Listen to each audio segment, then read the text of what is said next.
Good morning, everybody, and welcome to a review of Otsukawa, the guy who fell in love with an Okinawan girl and can't understand anything, episode 4. Now, last week was one of those rom-com kind of cliffhanger moments where the MC, trying to confess to the girl, or sorry, girl confesses to the MCs. It's one of those times. And, you know, for this show, Nakamura has been one of those those guys who don't understand the cultureness of what's going to happen in the whole confession thing. Like, I think, to me, after watching these 3 episodes, Okinawa is one of those places that I would love to go, but I need a tour guide of Okinawa just by looking at it. You know, it's like Hokkaido or Okinawa. Which one would you pick? Me personally, I'll take Hokkaido because the fact Hokkaido is a wonderful place. I was born in November. I like the cold, so I'll take Hokkaido any day of the week. I'm looking at Okinawa. It's very hot, very timid. I had to drink a lot of water for that bunch of summer days. But that's my conclusion. But let me get to this. These 3 episodes I'm watching, every character I'm rooting for to end up with the MC. I'm always rooting for the girl to end up with the MC. Now, in this case, I get Nakamura's intentions of loving Hina. I really do. I get it.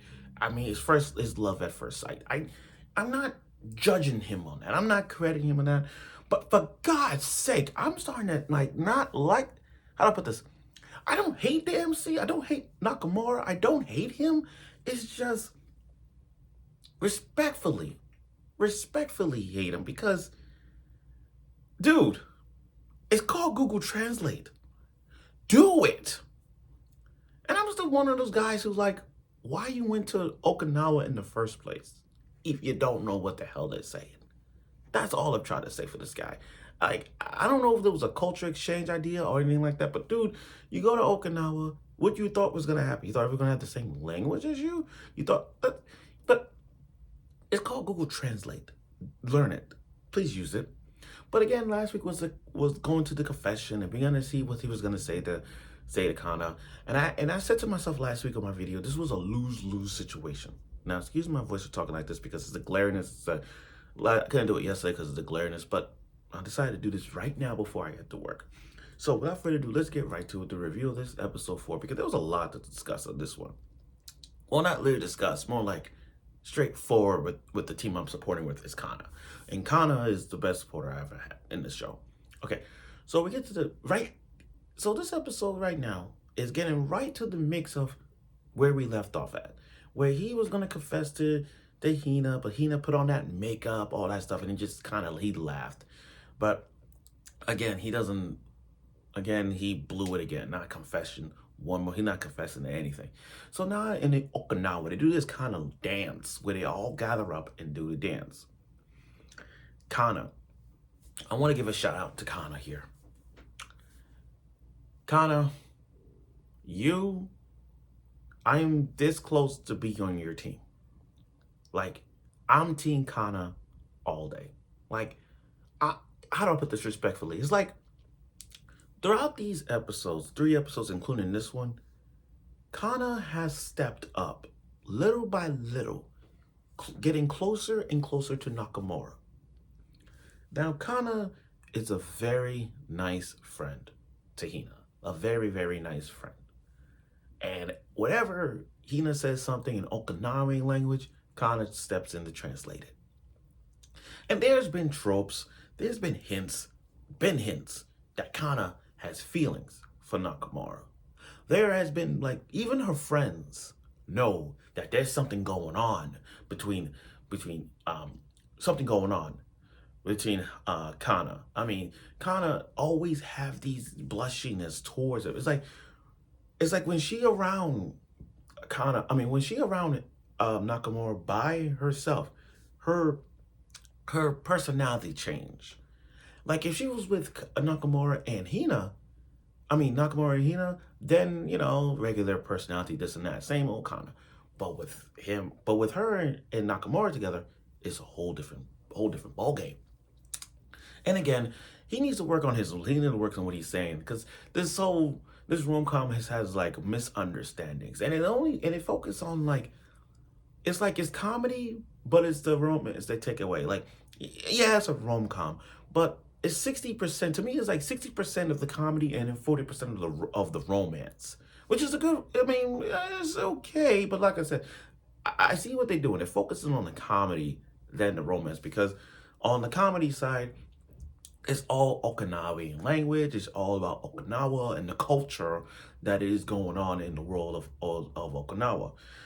Where the 40% is more like it's more of a Kana shipping than it is in this episode, and then in this one. So we got to see Kana teaching Nakamura how to dance and all that. It was really nice to see. Really, really nice to see that because that means the shipping is getting closer and closer as we move forward with this. I mean, we're in on episode 4. Hopefully, I wonder how they celebrate Christmas. Do they celebrate Christmas? Do they celebrate other things? Like, this is why I like this episode because again, every episode we're gonna learn about Okinawa language and everything else. So I'm looking forward to that. Now, I want to talk about Hina and I want to talk about the rules of whistling. Now, everybody learned how to whistle. You know what I mean? Everybody has their variable ways of whistling. People whistle like this. I can't do it. I can't do it like this. I can't do it like this. People have ways of doing that. People have ways of doing no. But I learned how to whistle by just doing this. Simple. That's how I learned. I mean, that's how I whistle. So this episode, so the other half was just teaching people how to whistle. Communication with like through whistling, and everybody had these various ways of whistling, and Nakamura didn't know how to whistle. But that fan service they gave us a little bit of like a turned on for Kana's sake. I mean, she was teaching the kids how to whistle, but when Nakamura stepped in trying to see, he was actually focusing on her mouth, like literally focusing on her mouth, like. Or she was giving directions on how to do it. She got her mouth open and her tongue sticking out like this. And then to have Nakamura just look at her, just have Nakamura just staring at him. Just staring at. She got so blushing on it. That whole fan service of her, just the whole minor fan service of Nakamura staring at her mouth just to see what's going on, and just to learn how to whistle was hilarious. But it did give us a little. It showed us a backstory as to what Hina and Kana has been going through as kids, because we got to see a side effect. We got to see the side of Hina and Kana actually mostly Kana, because when Hina and Kana were childhood friends, and Kana was a very shy, cry girl. The bullies the boy picked on her because she couldn't whistle or whatnot, and Hina was there to back her up. She's always dependent. She's always determined. She's always reliable. I can't hate Hina. Like, not one episode that I've watched, I have never hated Hina in my life. Never hated Hina. I don't hate her. And now, back to what I'm saying. With Kana, she was very shy, very timid, don't know how to whistle. But leave it to Kana with her confidence to say, we'll keep whistling. We'll try to whistle like old ladies. We'll try and try again. And then from days on, they practice whistling and they finally whistle at a young age. That showed you they are best friends. They've been best friends for life. And that's why we got the ending. And I do love the ending of it. I do love the ending because it showed us Kana and Hina been best friends when they were like little kids, and you see in the old ending credits, you see the growth of them knowing each other still go on. Also, I do love the fact that they showed us that the importance of whistling, how to whistle, which is like, it's very easy now to whistle like this. I mean, I gotta practice it, but I learned how to whistle the old-fashioned way, but doing this, we'll see where this goes. But overall, though, this was a good episode. I do like the fact, I do see more of Kana stepping up to play. We need more Kana supporters like ourselves. Like, from watching this episode, I realized Kana is stepping up. I feel like Kana should be with Nakamura. I really do.